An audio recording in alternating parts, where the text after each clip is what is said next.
Hello friends, welcome to my channel. ఇవాళ వీడియోలో ప్రతి ఒక్క ఆడవారి కోసం ఉపయోగపడే మంచి మంచి సింపుల్ చిట్కాలు ఈరోజు వీడియోలో మీ ముందుకు తీసుకువచ్చాను. ఈ టిప్స్ అన్నీ కూడా మీకు డైలీ లైఫ్లో చాలా యూస్ఫుల్గా ఉంటాయి.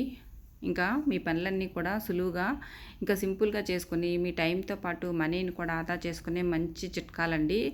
ఈ చిట్కాలు అనేవి మిస్ చేయకుండా లాస్ట్ వరకు చూశారనుకోండి, ఖచ్చితంగా మీ టైంతో పాటు మనీ కూడా ఆదా చేసుకుంటారు. ఇంకా లేట్ చేయకుండా ఈ వీడియోలోనే టిప్స్ ఏంటో చూసేద్దాం.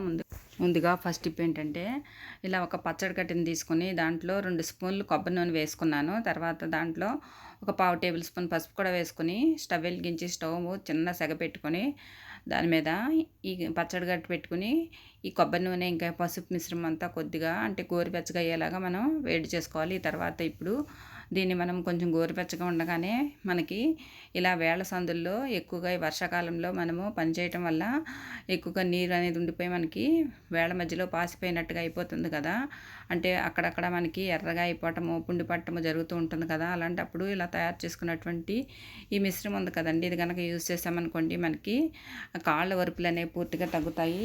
ఈ టిప్ బాగా హెల్ప్ అవుతుందండి, ట్రై చేయండి. ఇంకా తర్వాత టిప్ అండి, ఒక నిమ్మ చెక్కను తీసుకుని దాని మీద టూత్పేస్ట్ ఉంటుంది కదా, ఆ టూత్పేస్ట్ ఇలా కొద్దిగా వేసుకోవాలి. అదే ఏ కంపెనీ టూత్పేస్ట్ వేసుకున్నా పర్వాలేదు. తర్వాత ఇప్పుడు దాని మీద పసుపు కూడా వేసుకోవాలి. ఈ రెండు కూడా మనం ఈ నిమ్మ చెక్క మీద ఇలా కలిసేలాగా కలుపుకోవాలి. ఇది ఇప్పుడు మనకి ఎక్కడైతే పాదాలకి ముఖ్యంగా మడమలకి పగుళ్ళు ఉంటాయి కదా, పగుళ్ళ మీద ఇలా అప్లై చేసి ఆ నిమ్మ చెక్కతో ఇలా రుద్దుతూ ఉంటే మనకి పాదాల పగుళ్ళు అనేవి చాలా త్వరగా తగ్గుతాయి. ముఖ్యంగా మడమలు ఎక్కువగా పగిలిన వారికి టిప్ అనేది చాలా బాగా యూజ్ అవుతుందండి. ఒకసారి ఇలా ట్రై చేయండి, తేడా అనేది మీరే గమనిస్తారు. ఇంకా నెక్స్ట్ టిప్ ఏంటంటే, చికెన్ అనేది మనం ఎప్పుడు కూడా కర్రీస్ లాగా వండుకోకుండా ఇలా సింపుల్గా ట్రై చేశారనుకోండి, మీకు ఎక్కువగా ఆయిల్ లేకుండానే చాలా టేస్టీగా ఉండేటటువంటి మంచి సలాడ్ అనేది మనకి రెడీ అయిపోతుంది. పిల్లలు పెద్దలు కూడా చాలా ఇష్టంగా తింటారండి. ముఖ్యంగా ఎక్కువగా ఆయిల్ లేకుండా సింపుల్గా మనము ఈ సాయంత్రం పూట స్నాక్స్ లాగా మనము ఈ చికెన్ తయారు చేసుకోవచ్చు అన్నమాట. ముందుగా బోన్లెస్ చికెను ఒక అర కేజీ తీసుకొని శుభ్రంగా కడిగి ఇలా చిన్న చిన్న ముక్కలుగా కట్ చేసుకోవాలి. చిన్న ముక్కలుగా కట్ చేసుకుంటే మనకి చాలా త్వరగా చికెన్ అనేది ఉడుకుతుంది. తర్వాత దాంట్లో ఒక హాఫ్ టేబుల్ స్పూన్ వరకు ఇలా మిరియాల పొడి వేసుకోవాలి. తర్వాత దాంట్లోనే మనకి ఉప్పు కూడా సరిపడినంతగా వేసుకొని, తర్వాత అల్లం వెల్లుల్లి పేస్ట్ కూడా ఒక హాఫ్ టేబుల్ స్పూన్ వేసుకొని అదంతా కూడా ఇలా చికెన్కి పట్టేలాగా కలుపుకోవాలి. తర్వాత ఇప్పుడు స్టవ్ వెలిగించి స్టవ్ మీద ప్యాన్ పెట్టుకుని దాంట్లో ఇలా ఒక 2 టేబుల్ స్పూన్ల వరకు ఆయిల్ వేసుకోవాలి. తర్వాత ఇప్పుడు మనం తయారు చేసుకున్నాం కదా రెడీగా పెట్టుకున్నటువంటి చికెన్ అంతా కూడా ఇప్పుడు ఈ ఆయిల్లో వేసుకొని ఇది సన్నని సెగ మీద మనము మూత పెట్టి మగ్గించుకోవాలన్నమాట. ఇలా ఒక 10 నిమిషాల పాటు ఇలా మగ్గిస్తే మనకి ఇలా చికెన్ అంతా కూడా మనకి మగ్గిపోతుంది. అందులో ఉన్నటువంటి నీరంతా కూడా ఎగిరిపోతుంది. తర్వాత స్టవ్ వెలిగించి స్టవ్ మీద ఒక పాన్ పెట్టుకుని దాంట్లో సన్నగా కట్ చేసుకున్నటువంటి వెల్లుల్లి తురుము వేసుకోవాలి. దాంట్లో మనకి నచ్చితే బటర్ వేసుకోవచ్చు, లేదంటే ఆయిల్ కూడా వేసుకోవచ్చు. నేను ఇక్కడ బటర్ వేసి వేయించుకుంటున్నాను. తర్వాత అందులోనే ఒక కప్పు వరకు ఇలా పాలు పోసుకోవాలండి. ఇలా పాలు పోసుకుంటే మనకి మంచి క్రీమీ టెక్చర్ అనేది వస్తుందన్నమాట. ఇప్పుడు చికెన్ కూడా చాలా టేస్ట్గా తయారవుతుంది. ఇందాక మనము వండి పెట్టుకున్నాం కదండి చికెను, అది ఇప్పుడు ఈ పాలు మిశ్రమం ఉంది కదా, ఈ గార్లిక్ ఇంకా పాలు మిశ్రమంలో మనం ఇదంతా వేసుకుని ఇలా కలుపుకుంటే మనకి మంచి టెక్చర్ అనేది వస్తుంది, మంచి టేస్ట్ కూడా వస్తుంది. తర్వాత ఇప్పుడు పైన కొద్దిగా మిరియాల పొడి చల్లుకోవాలి. ఇలా మనము కొంచెం సేపు వేయించుకుంటే మనకి మంచిగా చికెన్ అంతా కూడా బాగా ఫ్రై అయిపోతుంది. తర్వాత ఇప్పుడు మన దగ్గర చిల్లీ ఫ్లేక్స్ ఉంటే చిల్లీ ఫ్లేక్స్ కూడా వేసుకోవచ్చు. తర్వాత ఇదంతా కూడా ఒకసారి ఇలా కలిసేలాగా కలుపుకోవాలి. చిల్లీ ఫ్లేక్స్ ఈ చికెన్కి పట్టేలాగా మొత్తం అంతా కూడా ఇలా కలుపుకోవాలన్నమాట. చూడండి, చికెన్ అనేది మంచి క్రీమీ టెక్స్చర్ తోటి మనకి చాలా బాగా తయారైపోతుంది. మనకి ఇది ఇప్పుడు మనము పక్కన పెట్టేసుకోవాలి. తర్వాత ఒక చిక్కగా ఉండేటటువంటి ఒక కప్పు పెరుగు అనేది ఇప్పుడు ఈ బౌల్లో వేసుకోవాలి. తర్వాత దాంట్లోనే మిరియాల పొడి కూడా ఒక హాఫ్ టేబుల్ స్పూన్ వరకు వేసుకోవాలి. గరం మసాలా కూడా ఒక హాఫ్ టేబుల్ స్పూన్ వేసుకొని తర్వాత ఉప్పు కూడా తగినంత వేసుకోవాలి. తర్వాత మనకి జీలకర్ర పొడి ఉంటుంది కదా, అది కూడా ఒక హాఫ్ టేబుల్ స్పూన్ వరకు వేసుకోవాలి. తర్వాత ఒక నిమ్మకాయని పిండుకోవాలన్నమాట.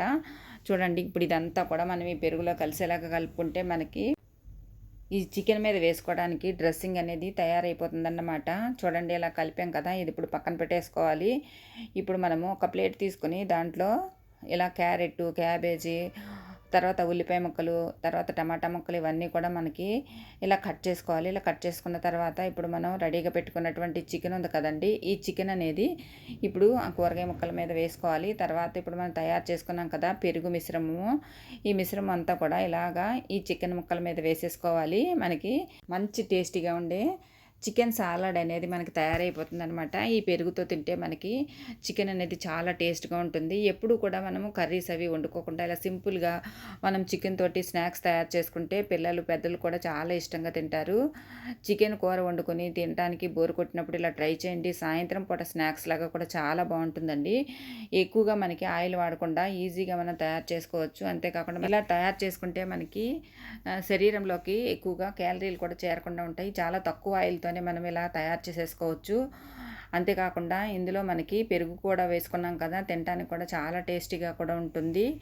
మైనీస్ అనేది మనం వాడకుండా ఇలా పెరుగుతోటి మనం డ్రెస్సింగ్ చేసుకుంటే మనకి టేస్ట్కి టేస్ట్ ఇంకా బరువు పెరుగుతామనే మనకి ఫీలింగ్ కూడా ఉండదు. చాలా మనకి ఈజీగా కూడా తయారు చేసుకోవచ్చు. ఒకసారి ఇలా ట్రై చేయండి. ఇంకా తర్వాత టిప్ ఏంటంటే, మనము కిచెన్లో ఎక్కువగా కష్టపడి చేసే పనుల్లో ఒకటి ఏంటి అంటే వెల్లుల్లిపాయల మీద ఉండేటటువంటి పొట్టు వలవటువంటి పొట్టు అనేది మనకి ఎంత టైం టేకింగ్ అవుతుంది అనేది అందరికీ తెలుసు కదా. ఈ పొట్టు వలవటంతో మనకి టైం అంతా కూడా దానికి ఎక్కువగా పట్టేస్తుంది.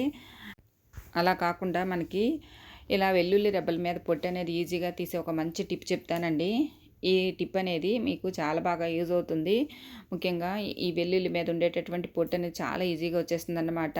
వెల్లుల్లి రెబ్బలన్నీ కూడా ఇలా వలుచుకున్న తర్వాత ఒక బౌల్లో వేసుకొని తర్వాత ఇప్పుడు కొద్దిగా నీళ్లు పోసి, అంటే ఇప్పుడు వెల్లుల్లి రెబ్బలన్నీ మునిగే వరకు ఇలా నీళ్లు పోసుకోవాలి. తర్వాత ఒక 5 నిమిషాల పాటు వీటిని పక్కన పెట్టేసి తర్వాత ఇలా వలుచుకున్నాం అనుకోండి, వాటి మీద ఉండేటటువంటి పొట్టు అనేది చాలా ఈజీగా వచ్చేస్తుంది. ఇట్లా వెల్లుల్లిపాయలన్నీ కూడా ఇలా ఈజీగా చాలా తక్కువ టైంలో వలుచుకోవచ్చు. పొద్దుటి పూట్ల పని హడావుడిలో మనకి వెల్లుల్లి రెబ్బలు వలవటం అనేది చాలా కష్టంగా ఉంటుంది కదా. అలాంటప్పుడు ఇలా ఒలుచుకొని మనం ఫ్రిడ్జ్లో కూడా స్టోర్ చేసుకుని పెట్టుకుని కావాల్సినప్పుడు ఫ్రిడ్జ్లోంచి తీసుకుని వాడుకోవడానికి చాలా వీలుగా కూడా ఉంటుంది. ముఖ్యంగా మనము పచ్చళ్ళలో, అంటే రోటి పచ్చళ్ళలో కానీ అల్లం వెల్లుల్లి పేస్ట్ కానీ ఎక్కువగా ఇలా పై పొట్టుని తీసి వాడుతూ ఉంటాం కదా. అలాంటప్పుడు ఇలా ఈజీగా సింపుల్గా తయారు చేసుకుని మనము ఫ్రిడ్జ్లో స్టోర్ చేసుకుంటే చాలా తక్కువ టైంలోనే మనము వంట పూర్తి చేసుకోవచ్చు అన్నమాట. ముఖ్యంగా చేతి వేళ్ళు కూడా ఎక్కువగా నొప్పులు పట్టకుండా ఉంటాయి. అంతేకాకుండా గోళ్ళల్లో కూడా ఈ రసం అనేది, అంటే ఈ వెల్లుల్లి రెబ్బల రసం అనేది వెళ్లకుండా ఉంటుంది. గోళ్ళు కూడా మంట పెట్టకుండా చాలా తక్కువ టైంలోనే ఈజీగా ఇలా ఒలిచేసుకోవచ్చు. అయితే నిలవ పచ్చళ్ళకి ఇలాగా తడి చేసి ఒలిచినట్లయితే వెల్లుల్లి రెబ్బలు పాడైపోతాయి. కాబట్టి వెల్లుల్లి రెబ్బలన్నిటినీ కూడా మనము ఒలిచిన తర్వాత ఒక బౌల్లో వేసుకుని తర్వాత దాంట్లో ఒక 2 టేబుల్ స్పూన్ల వరకు ఆయిల్, ఇంకా ఒక 1/2 టేబుల్ స్పూన్ వరకు పసుపు వేసుకున్నదంతా ఒకసారి రెబ్బలకు పట్టించి తర్వాత ఒక గంట పాటు ఎండలో పెట్టి మనము వెల్లుల్లి మీద ఉన్నటువంటి పొట్టు అనేది కూడా ఈజీగా సెపరేట్ చేసుకోవచ్చు. చూడండి, ఇక్కడ వెల్లుల్లి పొట్టు అనేది ఎంత బాగా వచ్చిందో మీరే చూస్తున్నారు కదా. ఇలా చాలా తక్కువ టైంలోనే వెల్లుల్లి పొట్టు అనేది ఒలుచుకోవచ్చు అన్నమాట. ఇంకా తర్వాత టిప్ ఏంటంటే, ఈ రోజుల్లో చిన్న పెద్ద తేడా లేకుండా అందరికీ కూడా జుట్టు రాలే సమస్య, ఇంకా చుండ్రు, ఇంకా జుట్టు అనేది పెరగకపోవటము ఎక్కువగా బాధపడుతూ ఉంటున్నారు కదా. అలాంటి వాళ్ళందరూ కూడా ఇలా సింపుల్గా చిట్కాని ట్రై చేశారనుకోండి, ఈజీగా మనకి జుట్టుకుండేటటువంటి ప్రాబ్లమ్స్ అన్నీ కూడా సాల్వ్ అయిపోతాయి అన్నమాట. ఒక బౌల్ తీసుకుని దాంట్లో 2 స్పూన్ల వరకు మెంతులు వేసుకోవాలి.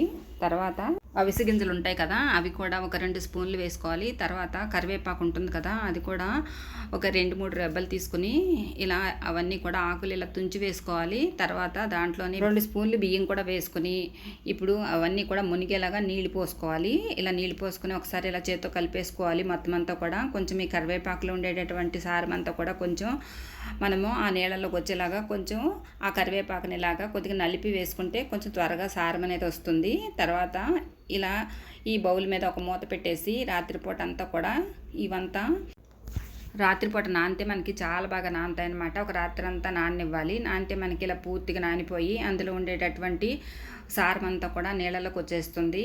ఇప్పుడు ఇవి మనము టీ స్ట్రైనర్తో ఈ వాటర్ అంతా కూడా వడకట్టుకోవాలండి. ఇలా వడకట్టుకున్నటువంటి వాటర్ ఉంది కదా, ఇప్పుడు ఈ వాటర్ మనకి జుట్టుకి చాలా బాగా యూజ్ అవుతుంది. జుట్టులో ఉండేటటువంటి రకరకాల ప్రాబ్లమ్స్ అన్నీ కూడా మనకి సాల్వ్ అయిపోతాయి. తర్వాత ఇలా వడకట్టుకున్న వాటర్ని ఒక స్ప్రే బాటిల్లో పోసుకొని జుట్టు కుదుళ్ళకు పట్టేలాగా మనం అంతా కూడా స్ప్రే చేసుకోవాలి. స్కాల్ప్కి అనేది బాగా పట్టించాలన్నమాట, హెయిర్కి కూడా పట్టించుకోవాలి. జుట్టు అంతటికి కూడా ఈ వాటర్ అనేది స్ప్రే చేసుకొని మనము ఒక గంట పాటు అలాగే ఉంచేసుకోవాలి. తర్వాత మనము గనక తలస్నానం చేసినట్లయితే మనకి జుట్టు అనేది పట్టుకుచ్చులాగా తయారవుతుంది. అంతేకాకుండా జుట్టులో ఉన్నటువంటి చుండ్రు ఇంకా మనకి ఏవైతే కొంతమందికి ఇచ్చింగ్ అలాగా వస్తూ ఉంటుంది కదా, అంతేకాకుండా చాలామందికి జుట్టు అనేది ఎక్కువగా రాలిపోతూ ఉంటుంది కదా, అలాంటి సమస్యలన్నీ కూడా ఈ ఒక్క స్ప్రే తోటే మనకి సాల్వ్ అయిపోతాయండి. ఒకసారి ఇలా ట్రై చేయండి, తేడా అనేది మీరే గమనిస్తారు. ఇలా మనము వారంలో 2 సార్లు కనుక ఈ వాటర్ కనుక తలకు అప్లై చేసామనుకోండి, మనకి జుట్టు అనేది పట్టు కుచ్చులాగా మారుతుంది. తర్వాత మనకి మెంతులు అనేవి జుట్టుని సిల్కీగా చేయడానికి, తర్వాత చుండ్రు అనేది పోగొట్టడానికి చాలా బాగా యూజ్ అవుతాయి అనేది అందరికీ తెలిసిందే కదా. ఇందులో వేసుకున్నటువంటి అవిసె గింజలు అనేవి మన జుట్టుకి చాలా మేలు చేస్తాయి. తర్వాత కరివేపాకు కూడా జుట్టు అనేది ఊడిపోకుండా చూడటానికి, నల్లగా మారటానికి చాలా బాగా యూజ్ అవుతుంది. తర్వాత ఇప్పుడు మనం వడకట్టుకున్నటువంటి ఈ మెంతులు, తర్వాత ఈ అవిసె గింజల మిశ్రమాన్ని పారేయాల్సిన అవసరం లేదండి. దీనిని మిక్సీ జార్లో వేసుకుని మనము మెత్తటి పేస్ట్ లాగా మిక్సీ పట్టేసుకోవాలి. మిక్సీ పట్టుకున్న తర్వాత దీన్ని మనము హెయిర్ అంతటికి కూడా అప్లై చేసుకోవాలి. ముఖ్యంగా మనకి జుట్టు కుదుళ్ళలోకి వెళ్ళేలాగా ఈ పేస్ట్ని మనము జుట్టు అంతటికి కూడా పట్టించుకోవాలి. తర్వాత జుట్టుకి కొసలకి అంతా పట్టించి తర్వాత ఒక గంట పాటు ఉంచేసి తర్వాత తలస్నానం చేసామనుకోండి, మనకి మంచి షైనింగ్ అనేది జుట్టుకు వస్తుంది. మంచి మెరుపును కూడా సంతరించుకుంటుంది జుట్టు అనేది. తర్వాత జుట్టు కూడా చాలా ఒత్తుగా పెరుగుతుంది. తర్వాత మనకి జుట్టులో ఉండేటటువంటి చుండ్రు, ఇంకా చాలామందికి జుట్టు అనేది ఎక్కువగా రాలిపోతూ ఉండటమే కాకుండా జుట్టు అనేది డ్రైగా మారిపోతుంది కదా, అలాంటప్పుడు ఇలా తయారు చేసుకున్నటువంటి ఈ పేస్ట్ అనేది మనం వారంలో కనీసం 1-2 సార్లు కనుక జుట్టుకి పెట్టుకున్నట్లయితే జుట్టు బాగా పెరగటమే కాకుండా జుట్టు అనేది పట్టు కుచ్చులాగా మారుతుంది. మంచి సిల్కీగా షైనింగ్గా తయారవుతుంది. జుట్టు కూడా బాగా పెరుగుతుంది. తర్వాత వాల్యూమ్ కూడా, అంటే కొత్త జుట్టు మలవటానికి కూడా చాలా బాగా ఉపయోగపడుతుంది. చూడండి, ఇక్కడ ఇలా పేస్ట్ తయారు చేసుకున్నాం కదా, ఇలా ఒకసారి పేస్ట్ తయారు చేసుకుని గ్లాస్ బాటిల్లో పెట్టుకుని ఫ్రిడ్జ్లో స్టోర్ చేసుకుంటే మనకి 2-3 రోజుల వరకు కూడా ఇది నిల్వ ఉంటుందండి. తర్వాత మళ్ళీ మనము తీసుకుని అప్లై చేసుకోవచ్చు హెయిర్కి. తర్వాత మనము ఇది అప్లై చేసినప్పుడు మనకి కొంచెము జుట్టుకి జిడ్డుగా ఉండి కొంచెం చిరాకుగా అనిపిస్తుంది, కానీ తర్వాత మనం తలస్నానం చేసినాక జుట్టు అనేది ఎంత బాగా సిల్కీగా షైనీగా ఉంటుందో మీరే గమనిస్తారు. ట్రై చేసి చూడండి. ఇంకా తర్వాత టిప్ ఏంటంటే, ఇలా ఒక చిన్న కడాయి తీసుకుని మనము తాలింపు వేసుకోవడానికి వాడుతూ ఉంటాం కదండి, అలాంటి చిన్న కడాయి తీసుకుని దాంట్లో ఒక 4-5 టేబుల్ స్పూన్ల వరకు ఇలా కొబ్బరి నూనె వేసుకోవాలి. తర్వాత కర్పూరం బిళ్ళలు మనము దేవుని పూజ దగ్గర వాడుతూ ఉంటాం కదా, ఆ కర్పూరము ఇలా ఒక 5-6 బిళ్ళలు వేసుకోవాలి. లేదంటే మనము మొద్ద కర్పూరం అని దొరుకుతుంది కదా, అది ఉంటే అది కూడా వేసుకోవచ్చు. ఇక్కడ నేను ఒక 10 కర్పూర బిళ్ళల వరకు వేసుకుంటున్నాను.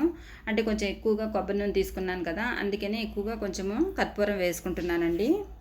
ఒకసారి కర్పూరం అంతా కూడా ఆ కొబ్బరి నూనెలో కలిసేలాగా ఇలా కలుపుకోవాలి. తర్వాత స్టవ్ వెలిగించి స్టవ్ మీద సన్నని సెగ మీద ఈ చిన్న కడాయిని పెట్టుకుని ఇలా స్పూన్తో కొంచెం తిప్పుతూ ఉండాలండి. ఇలా తిప్పుతూ ఉన్నట్లయితే మనకి ఆ కర్పూరం అంతా కూడా ఆ కొబ్బరి నూనెలోకి కరిగి మంచి స్మెల్ అనేది మనకి వస్తూ ఉంటుంది. కొబ్బరి నూనె అనేది మెల్లిమెల్లిగా వేడెక్కుతూ ఉంటుంది. ఇది కొంచెం వేడెక్కిన తర్వాత అంటే మనకి తెలుస్తుందండి, కొంచెం పొగలు వస్తూ ఉంటుంది. అలాంటప్పుడు మనము స్టవ్ అనేది ఆఫ్ చేసేసుకోవాలి. తర్వాత ఇప్పుడు ఇదంతా కూడా కొంచెం చల్లారిన తర్వాత, అంటే ఈ కొబ్బరి నూనె అంతా చల్లారిన తర్వాత మనము ఇలా మోకాళ్ళకి అప్లై చేసామనుకోండి, మోకాళ్ళ నొప్పులు అనేవి పూర్తిగా తగ్గుతాయి. వర్షాకాలంలో చాలామంది పిల్లలకి వర్షంలో తడవటం వల్ల కానీ, లేదంటే క్లైమేట్ చేంజ్ అవ్వటం వల్ల కానీ ఎక్కువగా దగ్గు జలుబుతో బాధపడుతూ ఉంటారు. ముఖ్యంగా జ్వరం కూడా ఒక్కొక్కరికి వస్తూ ఉంటుంది కదా, అలాంటప్పుడు రాత్రి పడుకున్నప్పుడు పిల్లలకి శ్వాస తీసుకోవడం అనేది చాలా కష్టమవుతుంది. అలాంటప్పుడు ఇలా మనం తయారు చేసుకున్నాం కదండి, ఈ ఆయిల్ని కనుక పిల్లలకి ఛాతీకి అప్లై చేసామనుకోండి, అంటే గొంతు నుంచి ఛాతీ వరకు కూడా అప్లై చేయొచ్చు. అప్లై చేస్తే మద్దన చేసామనుకోండి, వాళ్ళకి శ్వాస తీసుకోవడం అనేది చాలా సులువుగా ఉంటుంది. నిద్ర కూడా చాలా బాగా పోతారు. తర్వాత చూడండి, ఇలా తయారు చేసుకున్నటువంటి ఈ ఆయిల్ని మనం ఇలాగా ఒక చిన్న బాటిల్లోకి తీసుకుని ఇలా అప్లై చేసుకోవాలన్నమాట. ముఖ్యంగా మనకి ఎక్కువగా చాలామందికి కీళ్ళ నొప్పులతో పెద్దవాళ్ళు బాధపడుతూ ఉంటారు కదా, అలాంటప్పుడు ఈ ఆయిల్ని కనుక అప్లై చేస్తే చాలా వరకు కీళ్ళ నొప్పులు అనేవి తగ్గుతాయండి. టిప్ అనేది బాగా హెల్ప్ అవుతుంది, ట్రై చేయండి. ఆ తర్వాత టిప్ ఏంటంటే, మనము ఇలా స్టీల్ సామాన్లు కొన్నప్పుడు వాటి మీద లేబుల్స్ ఉంటాయి కదండి, ఈ లేబుల్స్ అనేవి మనము తీసినప్పుడు వాటికి అడుగున ఉన్నటువంటి గమ్ అనేది ఇలా బాక్సులకు కానీ లేదంటే స్టీల్ సామాన్లకు కానీ పట్టేసి మనం ఎంత క్లీన్ చేసినా కానీ, అంటే మనము ఎంత సోప్ పెట్టి వాష్ చేసినా కానీ మనకి ఆ జిడ్డు అనేది, అంటే ఆ గమ్ అనేది పోకుండా ఉంటుంది కదా, అలాంటప్పుడు మొత్తం గమ్ముతో పాటుగా మనకి ఆ స్టిక్కర్ అంతా ఊడి రావడానికి ఇలా సింపుల్గా ట్రై చేసి చూడండి. ఏం లేదండి, మనము స్టవ్ వెలిగించి స్టవ్ మీద ఎక్కడైతే మనకి స్టిక్కర్ ఉంటుందో ఆ ప్లేస్లో ఇలా కొద్దిగా వేడి చూపించాలండి. అలా వేడి చూపించినట్లయితే మనకి ఆ వేడికి ఆ గమ్ అనేది కరుగుతుంది. అప్పుడు మనకి స్టిక్కర్ అనేది చాలా ఈజీగా వచ్చేస్తుంది అన్నమాట. కొంచెం సేపు వేడి చూపించిన తర్వాత ఇలా స్టిక్కర్ అనేది మనము చేత్తో ఇలా తీసేస్తే మనకి ఈజీగా స్టిక్కర్ అనేది వచ్చేస్తుంది. గమ్ము కూడా దాంతోపాటే వేడిగా ఉండటం వల్ల గమ్ము కూడా వచ్చేస్తుంది అన్నమాట. ఏదైనా కొద్దిగా మనకి ఎక్కడైనా కొంచెం గమ్ము లాంటిది మిగిలితే మళ్ళీ మనము డిష్ వాష్ లిక్విడ్ వేసేసి తర్వాత మామూలుగా మనము కొంచెం గట్టిగా రుద్దేసామనుకోండి, మనకి ఈజీగా ఆ గమ్ము కూడా పోతుంది. మనకి ఎక్కడ కూడా స్టిక్కర్ అనేది కానీ గమ్ అనేది కానీ అస్సలు మిగలకుండా ఉంటుంది. ఈ టిప్ అందరికీ కూడా చాలా బాగా హెల్ప్ అవుతుందండి. ఈసారి ఎప్పుడైనా సరే కొత్తగా స్టీల్ సామాన్లు కొన్నప్పుడు ఇలా ట్రై చేయండి. ఇలా స్టిక్కర్లు అనేవి చాలా నీట్గా ఈజీగా వచ్చేస్తాయి. తర్వాత మనకి ఎక్కడైనా సరే కొద్దిగా గమ్ము కనుకుంటే వాష్ చేసి చూడండి, మీకే తెలుస్తుంది టిప్ అనేది ఎంత బాగా హెల్ప్ అయింది అనేది.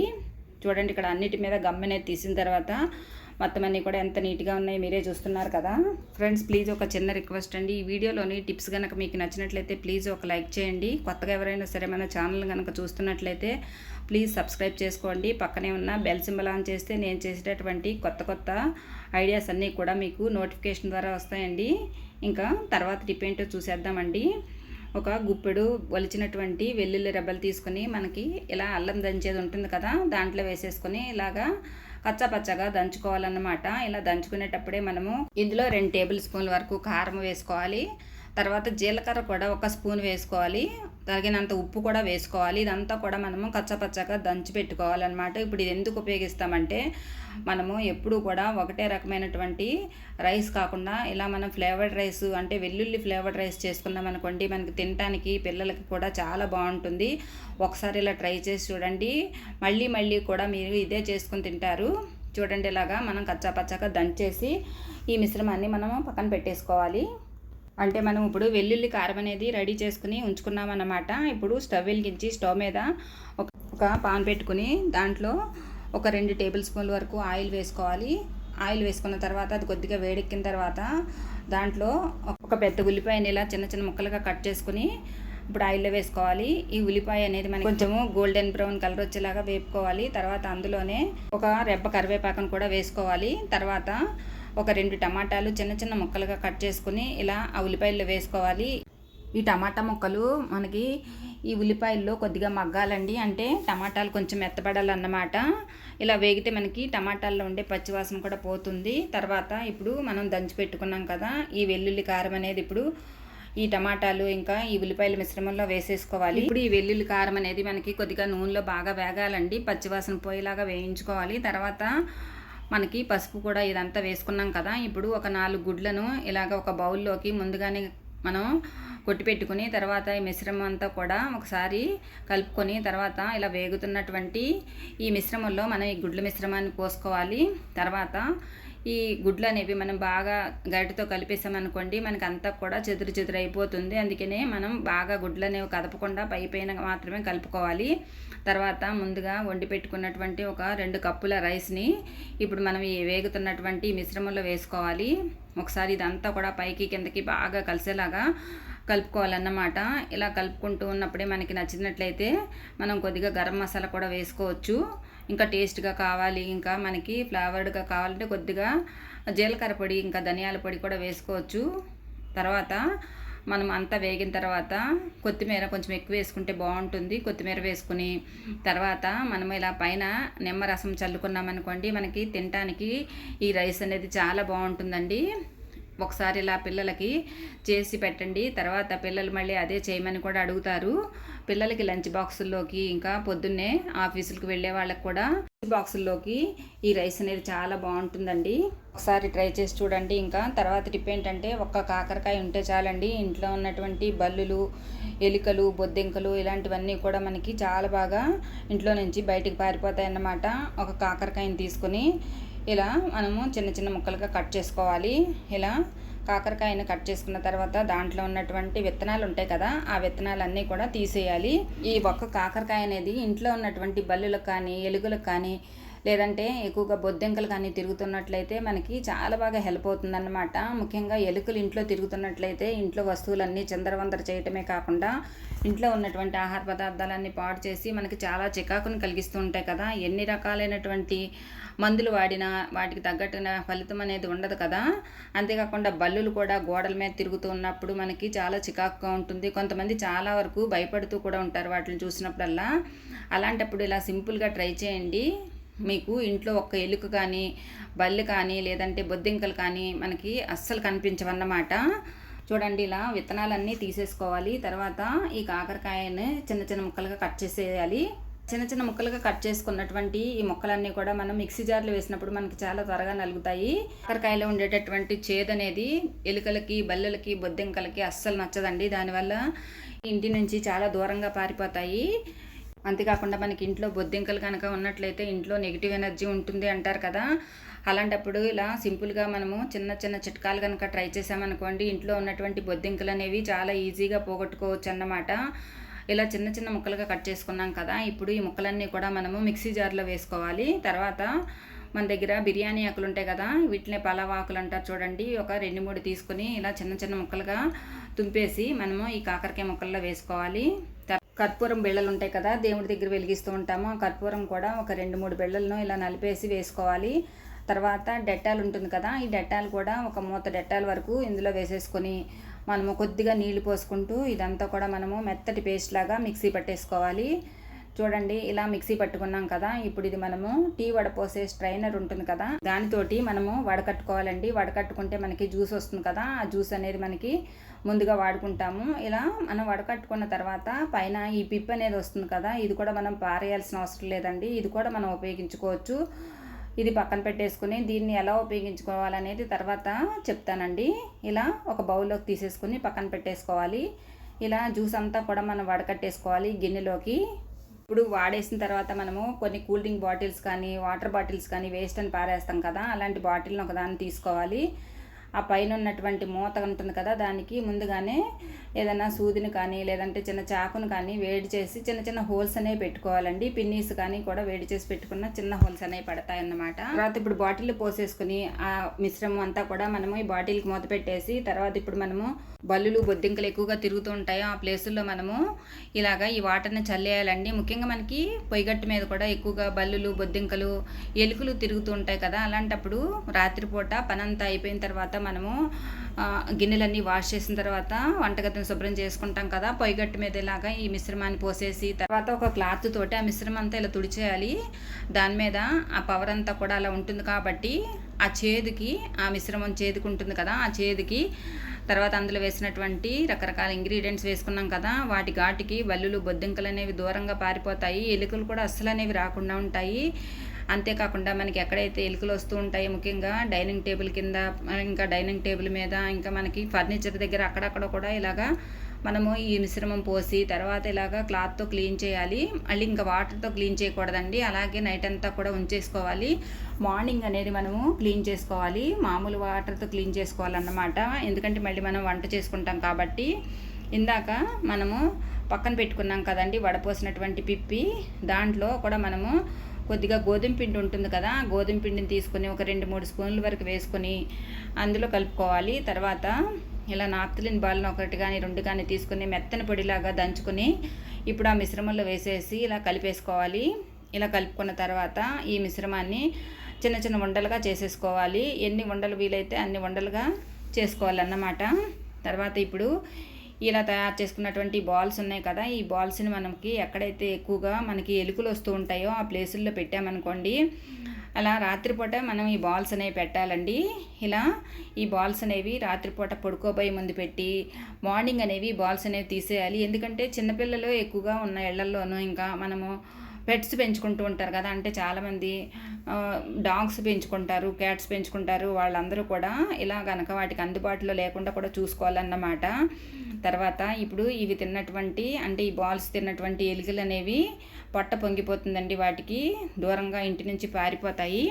తర్వాత అసలు మనకి దరిదాపుల్లో కూడా రాకుండా ఉంటాయి. అంతేకాకుండా రాత్రిపూట ఎక్కువగా బొద్దింకలు తిరుగుతూ ఉంటాయి కదా, అలాంటప్పుడు ఇవి తినడానికి వచ్చి వాటికి కూడా పొట్ట అనేది పొంగిపోతుందండి. అవి కూడా చనిపోతాయి. మన ఇంట్లో బల్లులు కూడా ఎక్కువగా తిరుగుతున్నప్పుడు కూడా వాటికి కూడా ఈ ఘాటు వాసనలు అనేవి అస్సలు నచ్చదు కాబట్టి బల్లులు అనేవి కూడా ఇంట్లోకి దరిదాపులకు కూడా రాకుండా దూరంగా పారిపోతాయి.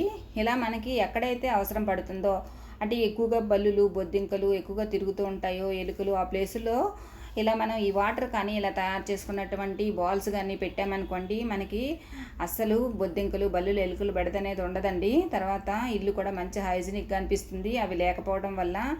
తర్వాత ఇవి రాత్రిపూట మాత్రమే ఇలా తయారు చేసినటువంటి వాటర్ కానీ బాల్స్ కానీ పెట్టాలండి. తర్వాత మనం మార్నింగ్ తీసేసి మళ్ళీ మనం ఒకసారి ఇలా కిచెన్ కనుక క్లీన్ చేసేసుకొని పెట్టుకుని మళ్ళీ మనము మామూలుగానే వంటకు ఉపయోగిస్తాం కాబట్టి క్లీన్ చేసుకోవాలండి. ముఖ్యంగా మనకి ఈ ఎలుకలు అనేవి ఎక్కువగా బాల్కనీల్లో ఉండేటటువంటి డ్రైనేజ్ హోల్స్ నుంచే ఎక్కువగా వస్తూ ఉంటాయి కాబట్టి అక్కడ మనము ఇలా బాల్స్ని కానీ వాటర్ కానీ పోసి పెట్టినట్లయితే మనకి ఎలుకలు అనేవి అస్సలు రాకుండా కూడా ఉంటాయి.